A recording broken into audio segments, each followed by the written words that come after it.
예수님께서 나다나엘이라고 하는 사람을 제자로 부르시는 장면입니다. 이제 빌립이라고 하는 사람이 메시아를 만났는데 그 메시아가 바로 나사렛 사람 예수다 하는 것을 듣게 된 것입니다. 그럴 때 이제 나다나엘이라고 하는 사람은 나사렛에서 과연 무슨 선한 것이 나겠는가 하면서 그 말을 전혀 믿지 않으려고 합니다.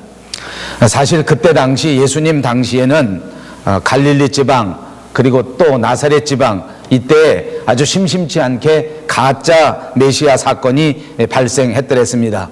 선지자라고 하는 사람이 나타나서 거짓으로 사람을 미혹하고 또 여러 사람들이 모여서 우리가 기다리던 메시아다 했는데 사실은 가서 보면 그것이 사실이 아닌 것으로 드러나는 일들이 많이 있었단 말입니다. 이 나다나엘이라고 하는 사람이 이런 일들 때문에 마음에 큰 상처를 받고 여러 번 속았던 것 같습니다. 그래서 이제는 더 이상 나사렛이라고 하는 이름만 나온다고 할지라도 결코 내가 믿지 않는다, 속지 않는다, 절대 그쪽에서 일어나는 일에는 내가 동조할 수가 없다, 이렇게 마음속에 다짐을 하고 있었던 차였습니다. 이제 그런데 가까운 사람 빌립이 억지로 이 나사렛 사람 예수 그리스도가 우리가 기다리던 그 메시아다 하면서 강제로 권하고 그리고 억지로 끌고 예수님 앞으로 만나러 데리고 간 것입니다.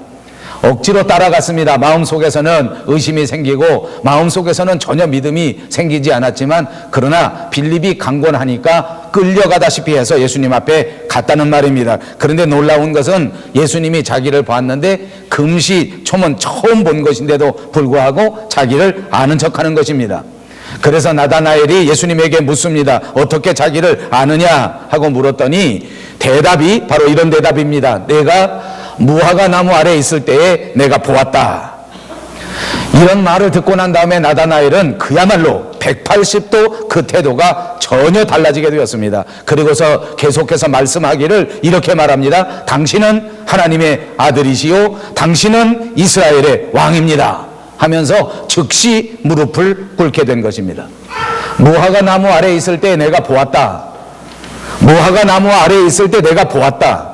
이 말 한마디 한 것뿐인데 이 말을 듣고 그만 무릎을 꿇고 이 말을 듣고 이렇게 엄청난 신앙의 고백을 했다는 것입니다. 도대체 이 말 안에 무슨 의미가 있는가 하는 것은 우리가 잘 알 수 없습니다. 그러나 나다나엘이라고 하는 사람의 입장에서는 이 무화과 나무 아래 있을 때 내가 너를 봤다 하는 예수님의 말씀이 아주 깊은 의미를 가지고 있는 자기 일생 전체를 바꿀 수 있는 그런 엄청난 의미가 있다는 것을 우리가 추측해 볼 수가 있는 것입니다. 아마 하나님의 아들이라고 하는 것을 넉넉히 알 만큼 이제 이런 말을 하시는 분은 분명히 메시아다 하는 것을 확신할 수 있을 만큼 그런 특별한 비밀이 여기 숨겨져 있는 것이 아닌가 하고 예측해 볼 수 있습니다. 그렇습니다. 이 말씀 한마디로 예수님께서는 보통 사람이 아니라 바로 하나님의 아들이다. 이 말씀 한마디로 나다나엘에게 있어서 이 사람은 그냥 지나가는 한 사람이 아니라 분명히 천지를 창조하신 기적의 사람, 그리고 우리의 인생을 책임질 만한 위대한 선지자 하나님의 아들 예수 그리스도와 하는 것을 분명하게 나타내주는 특별한 사건에 틀림이 없습니다. 그랬더니 예수님께서 또다시 이렇게 말씀합니다. 내가 무화과 나무 아래 있을 때 봤다는 것 때문에 이렇게 놀라느냐? 사실은 그 정도가 아니다. 그건 오히려 별것이 아니다. 이제 내가 그보다 훨씬 더 큰 일을 보게 될 것이다. 훨씬 더 큰 일을 보게 된다. 그런데 그 훨씬 더 큰 일이 뭔가 하니까 하늘이 활짝 열리고 하늘에서 하나님의 사자들이 인자 위에 오르락 내리락 하는 것이라 이렇게 설명해 주셨습니다. 하늘 문이 열린다는 것입니다. 그리고 천사들이 오르락 내리락 한다는 것입니다. 어디서 듣던 이야기 아닙니까? 구약 성경 야곱이 꿈에서 본 광경이었습니다. 형 에서를 피해서 그 창칼을 피해서 집을 떠나 멀리 피난을 가던 야곱이 힘들고 피곤한 몸을 이끌고 돌을 베개 삼아 광야에서 잠이 들었습니다. 그럴 때 이상한 꿈을 꾸게 된 것입니다. 사다리가 땅에서부터 하늘까지 닿아 있습니다. 이것은 하늘 하나님의 영역과 우리 인간이 사는 땅의 영역이 서로 사다리로 인하여 연결이 되었다고 하는 것을 뜻하는 것입니다. 에덴 동산에서 쫓겨난 사람들은 결단코 하늘에 이르를 수가 없었습니다. 더 이상 하늘과 아무 관계가 없는 인간의 삶을 살았단 말입니다. 그런데 야곱의 꿈속에 하늘과 땅이 다시 사다리로 연결되게 된 것입니다. 지금 야곱의 모습은 초라한 도망자의 모습입니다. 불쌍한 신세입니다. 그야말로 하루 앞을 내다볼 수 없는 초라하고 불쌍한 신세였지만, 그러나 하나님께서는 이 야곱에게 하늘의 신령한 언약, 하나님의 신령한 약속을 베풀어 주고 있는 것입니다. 그 약속 안에서는 다시 하늘과 땅이 연결될 수 있다고 하는 것을 비전 가운데 보여주신 것이란 말입니다. 하나님이 아브라함과 맺으신 언약이 있었습니다. 그 언약은 아브라함으로 하여금 복의 근원이 되어서 땅의 모든 백성이 그 아브라함을 인하여 복을 받는다고 하는 약속이었습니다. 그것은 아브라함의 자손으로 오시는 메시아를 상징하는 사건이기도 합니다. 그런데 이삭이 태어남으로써 그 언약이 성취되어 가는 것을 우리에게 보여주신 것입니다. 아버지로부터 이어지는 아들의 축복을 우리에게 보여주는 것입니다. 그리고 그것을 받은 야곱에게 하나님의 약속은 여지없이 이어지고 있다고 하는 것을 보여주시는 것입니다. 오늘 예수님께서는 이 옛날 야곱의 이야기, 그 사다리의 이야기를 전하시면서 그 사다리가 바로 자기 자신이라는 것을 뜻하고 있는 것입니다. 하늘과 땅을 다시 이어주는 중보자의 역할을 한단 말입니다. 하나님과 인간 사이를 다시 화해하게 하는 것, 그것이 바로 메시아요, 그것이 바로 구주요, 그것이 바로 자기 자신이라고 하는 것을 분명하게 선포하신 것입니다.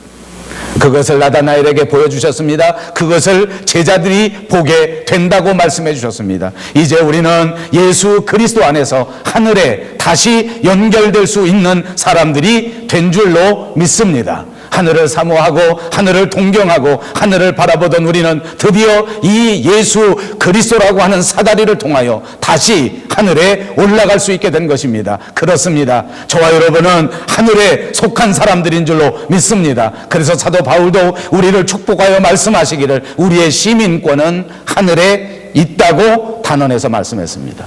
그러므로 사랑하는 여러분, 이제 하늘에 속한 자로서 위의 것을 찾고 위의 것에 관심을 가지고 살아가시는 여러분 모두가 되시기를 주님의 이름으로 축복합니다. 바울은 오늘 이렇게 말합니다. 너희가 그리스도와 함께 다시 살리심을 받았으면 위의 것을 찾으라. 거기는 그리스도께서 하나님 우편에 앉아 계시느니라. 위의 것을 생각하고 땅의 것을 생각지 말라. 예수님은 우리가 이 땅에 살면서 땅의 것에 집중해서 사는 것을 원치 않습니다. 먹고 사는 것보다 먼저 하나님의 나라를 구하고 하나님의 의를 구하는 하나님의 백성, 하늘의 백성이 되기를 원하신단 말입니다. 우리 모두가 다 잘 아는 말씀입니다.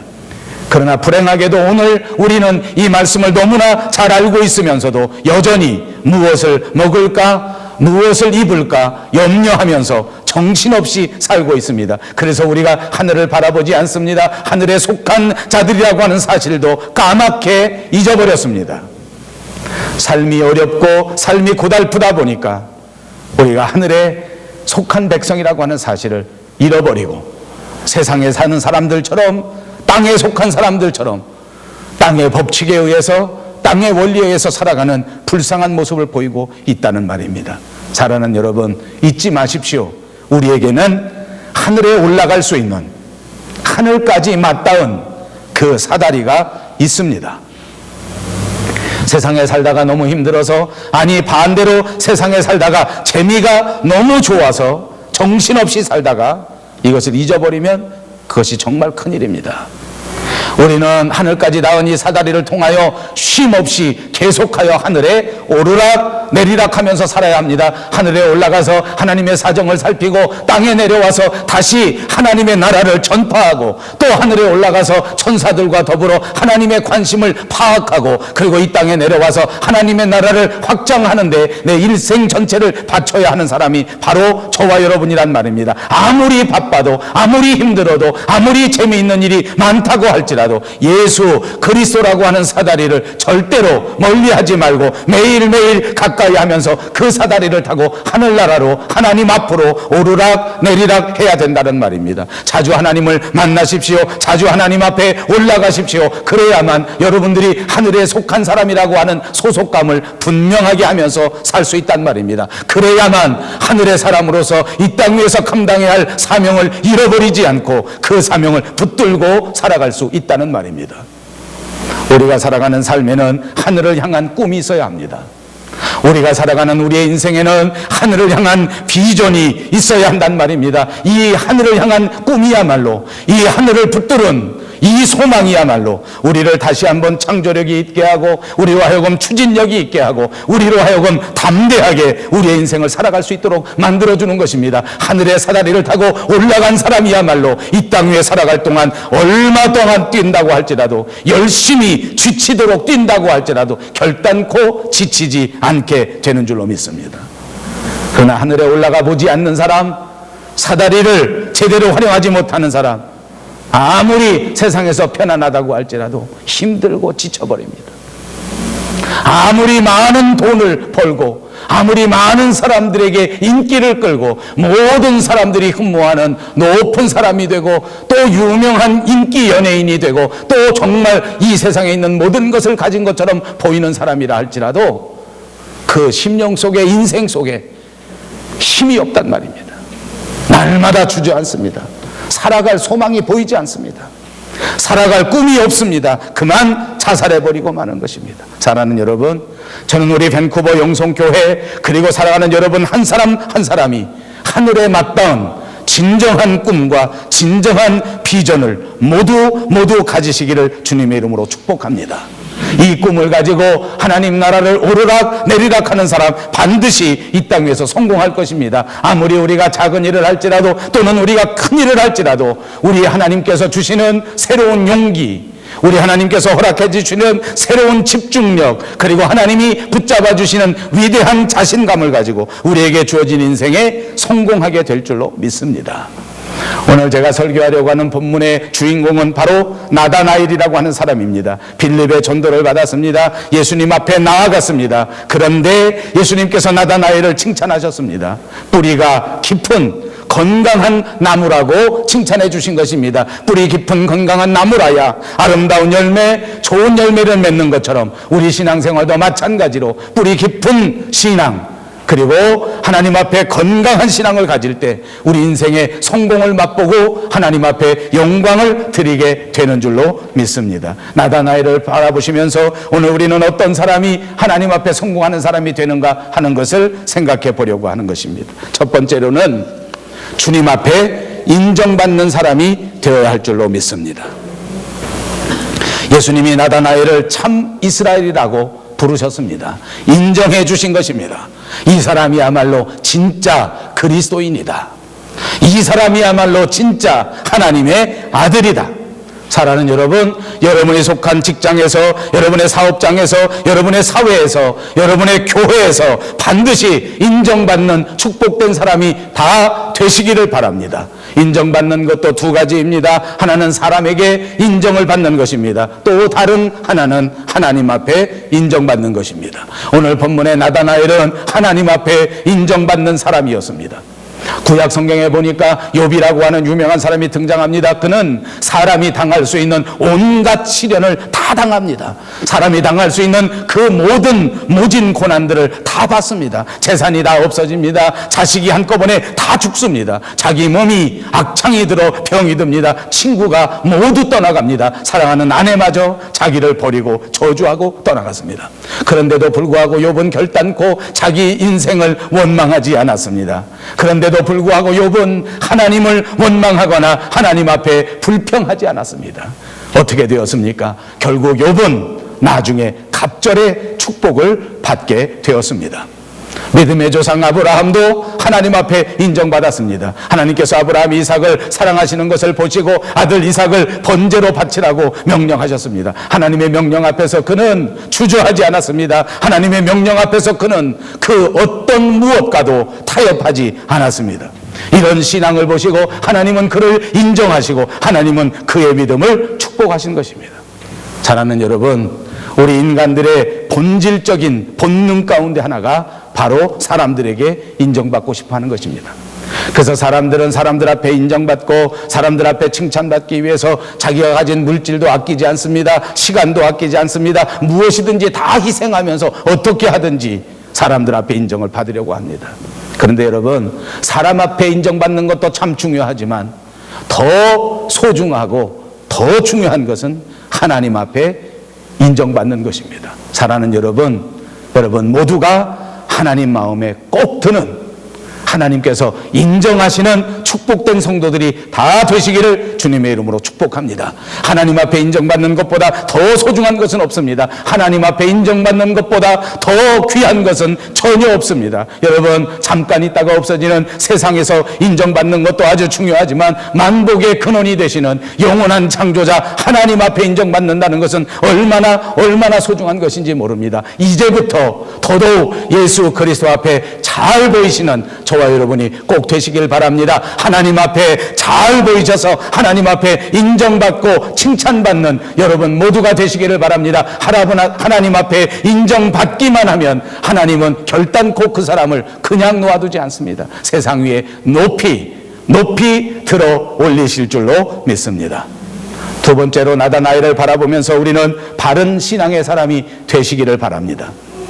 이 세상 살면서 겉과 속이 다르다고 하면 그것은 이중성을 말하는 것입니다. 행동이 간사한 것입니다. 말이나 행동이 간사하면 안 됩니다. 예수님이 가장 싫어한 사람이 바리새인들입니다. 그들은 성경 구절을 여기저기 써서 붙이고 다닙니다. 그러나 마음속에는 그 성경 구절을 전혀 받아들이지 않습니다. 마음속에는 간사함이 가득합니다. 마음속에는 외식이 가득합니다. 하나님은 우리의 안과 우리의 밖을 모두 바라보시는 분인 줄로 믿습니다.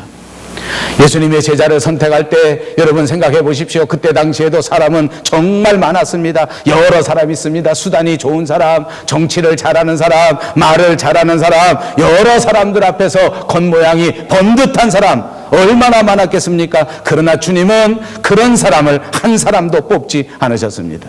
능수능란한 그런 사람 또는 말 잘하는 웅변가도 아닌데 오직 우직스럽고 실수는 있지만 그 마음속에 간사함이 없는 사람을 선택하셨단 말입니다. 베드로를 선택하셔서 그를 수제자로 삼으시지 않으셨습니까? 구약시대에도 마찬가지입니다. 농사꾼이었던 기드온, 그리고 뽕나무 재배를 하면서 살았던 아모스를 선택하셔서 하나님의 위대한 사역을 맡기는 선지자로 쓰셨단 말입니다. 순수한 사람을 선택한 것입니다. 거짓이 없는 사람을 선택한 것입니다. 예수님과 더불어 예수님의 생애 가운데 함께했던 모든 사람들이 모두가 다 정직하게 바른 생활 가운데 바른 신앙을 이루었다는 것을 주목하시기를 바랍니다. 그때 당시에 많은 종교 지도자, 그때 당시에 많은 바리새인, 서기관 이런 사람들은 한 사람도 선택하지 않았습니다. 그들의 외식된 신앙생활, 그들의 거짓된 신앙생활을 고쳐야 한다고 언제나 우리를 가르치셨습니다. 형식적인 신앙을 미워하신다는 것입니다. 예수님은 가식적인 신앙, 형식적인 신앙을 가장 싫어하시는 분입니다. 그렇기 때문에 주님은 제자들에게 경고하십니다. 회당의 높은 자리와 잔치의 윗자리를 원하는 서기관들을 삼가라. 그 받는 판결이 훨씬 중하니라. 예수님은 제자들이 정직한 신앙 위에 굳게 서기를 원하십니다. 꾸밈이 없고 형식적이지 않은 신앙, 그러나 전심으로 하나님을 사랑하는 그런 신앙 말입니다.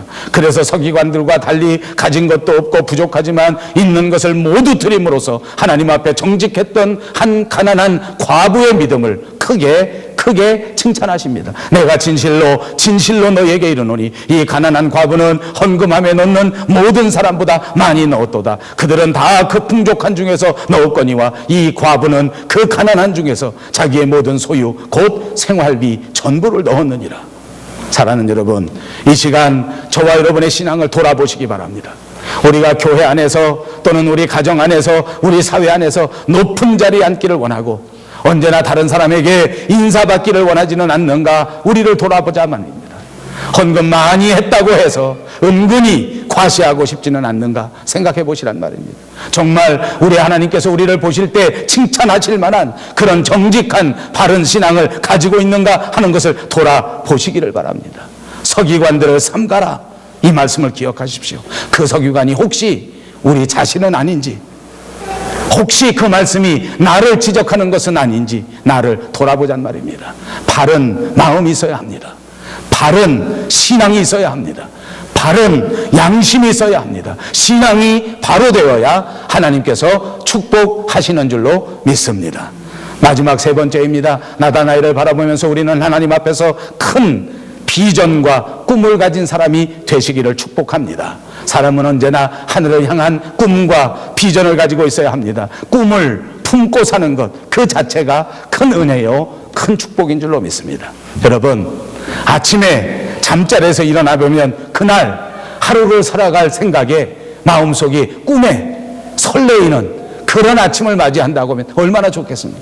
여러분, 아침에 어떻습니까? 눈 뜨고 일어나면 오늘 하루 우리에게 주어진 삶을 살기 위해서 정말 우리 하나님께서 내게 행하실 이 새로운 하루를 생각하면 내 마음이 막 설렌다. 그런 분이 있으신가요? 한번 손들어 보시기 바랍니다. 아버지, 여러분, 인생의 진짜 행복은 뭔지 압니까? 무엇이 되는 것도 행복이지만 무엇이 되겠다고 하는 꿈을 가지고 있을 때가 가장 행복한 것입니다. 인생을 살아보시지 않았습니까? 이만큼 살아보니까 지금 이렇게 된 것도 감사한 일이지만 젊은 시절에 이렇게 되겠다고 열심히 땀 흘려 수고했을 그때가 얼마나 행복한지 모릅니다. 여러분, 저는 목사입니다. 목사인 저는 어려서부터 목사가 되겠다고 하는 꿈을 가졌습니다. 그때 젊은 목사일 때 다니면서 제일 부러웠던 것이 뭐냐면 어느 행사나 이런 데 가보면 목사님들이 설교를 하시다가 간증을 합니다. 내가 목회 생활을 20년 했는데 20년 동안 목회하면서 이러이러한 것을 보았노라. 내가 목회 생활을 30년 했는데 30년 목회하면서 이렇게 만난 집사님들, 이렇게 만난 장로님들이 하나님 앞에 충성하고 교회 앞에 충성하고 주의 종들에게 여러 가지 선의를 베풀어 주더니 이렇게 축복받고 잘 살더라.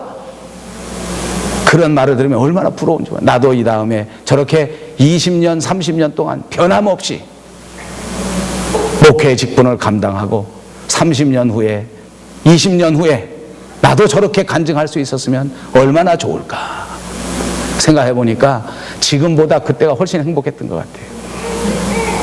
그렇게 되려고, 그런 목사가 되려고 그 꿈을 갖고 그 비전을 가지고 목회 생활할 때가 훨씬 더 행복했단 말입니다. 여러분, 제가 무슨 말 하는지 여러분이 다 아실 것입니다. 그렇습니다. 사람이 무엇이 되는 것도 중요하지만 무엇이 되겠다고 하는 꿈과 비전, 이것이야말로 우리의 삶을 행복하게 하고 우리의 삶을 생동하게 만들어주는 줄로 믿습니다. 사랑하는 자녀들에게, 우리 어린이들에게 꿈을 심어주어야 합니다. 하나님은 아무리 환경이 어렵다고 할지라도 그 환경을 극복하고 앞을 바라보고 하늘을 높이 바라보는 그 사람을 인정하시고 그 사람을 축복하시는 줄로 믿습니다. 우리에게 축복하십니다. 내가 이보다 훨씬 더 큰 일을 보리라. 사랑하는 여러분, 축복합니다. 이제부터 여러분의 인생 가운데 일생 그 어떤 때보다도 보지 못했던 가장 귀한 일, 가장 위대한 일을 여러분들 모두가 보시게 될 줄로 믿습니다. 이런 믿음을 가지십시오. 이런 비전을 가지십시오. 이런 마음을 마음속 깊이 새기고 살아가시기를 바랍니다. 요셉은 노예로 팔려갔습니다. 종살이하는 삶을 삽니다. 더 감옥살이까지 했습니다. 그러나 어떻습니까? 그는 꿈과 비전을 버리지 않았습니다. 하늘을 향한 소망을 버리지 않고 기필코 애굽의 총리가 됐고 자기 민족들을 모두 다 구원시킬 수 있는 민족의 위대한 지도자가 되고 말았습니다. 그가 시련을 이긴 것은 무엇 때문입니까? 하늘을 향한 비전 때문입니다. 하나님을 향한 믿음 때문이었습니다. 그것이, 그 비전이, 그 꿈이 그를 성공하게 만든 것입니다. 여러분, 미국의 유명한 포드 자동차를 만든 사람은 헨리 포드라고 하는 사람입니다. 그는 자동차의 왕이라고 불리웁니다. 미국의 디트로이트에 가면 그의 기념관이 있는데 자동차 처음서부터 마지막까지 만드는 모든 견본들을 거기 놔두고 있습니다. 그러면서 헨리 포드라고 하는 사람 밑에, 그 사진 밑에 이렇게 적혀 있습니다. 헨리 포드, 꿈꾸는 자. 그는 꿈꾸는 자, 비전을 가진 자였습니다. 유명한 발명가 에디슨은 어렸을 때서부터 꿈을 가졌습니다. 하늘을 나르는 새를 보면서 언제나 나도 천공을 나르는 새가 되고 싶었습니다. 어떻게 하면 내가 날아갈 수 있을까? 어떻게 하면 날아갈 수 있을까? 어느 날 보니까 자기 어머니가 부엌에서 음식을 만드는데 빵을 만드는 것입니다. 거기다가 소다를 집어넣으니까 빵이 갑자기 막 부풀어 오르는 것입니다. 어린 에디슨이 가만히 생각해 보니까 내가 저 소다를 먹고 내 배가 이만큼 부풀어지면 가벼워져서 하늘을 둥실둥실 나를 것 같다. 그래서 계속해서 소다를 퍼먹었습니다. 사람들이 생각할 때는 미친놈이라고 생각합니다. 정신병자라고 생각합니다. 그러나 여러분, 그는 결국 그 일생토록 가장 많은 위대한 발명품을 만들어냈습니다. 꿈과 비전이 위대한 성공을 이루는 것입니다. 위대한 사람 모두가 하늘을 바라보는 사람입니다. 하늘의 꿈을 꾸는 사람입니다. 사랑하는 밴쿠버 영성교회 성도 여러분, 오늘 예배하는 하나님의 귀한 백성 여러분, 하늘을 품은 위대한 꿈을 가지고 이 이민생활, 이 유학생활에 반드시 승리하시는 여러분 모두가 되시기를 주님의 이름으로 축복합니다.